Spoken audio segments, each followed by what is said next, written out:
ஸ்ரீரங்கத்தில் சொர்க்கவாசல் திறப்பு நடந்திருக்கிறது. நீங்கள் தவறவிட்டாலும் சொர்க்கவாசல் கதவு திறந்திருக்கும் நிலையில் காண முடியும்.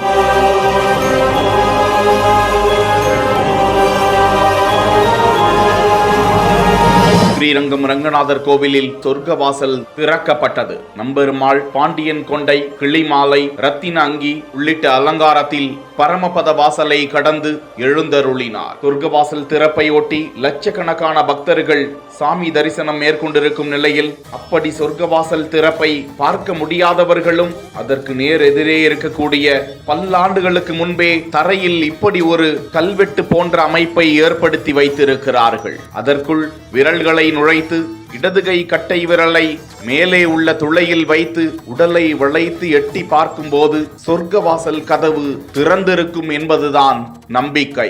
அந்த அளவுக்கு உடல் யாருக்கும் வளைந்து விடாது என்றும், அப்படி விளைந்தால் சொர்க்கத்திற்கு செல்லும் அளவிற்கு இறைவனுக்கு சமம் என்பதை உணர்த்துவதற்காகவே இந்த துளைகள் ஏற்படுத்தப்பட்டதாகவும் கூறப்படுகிறது.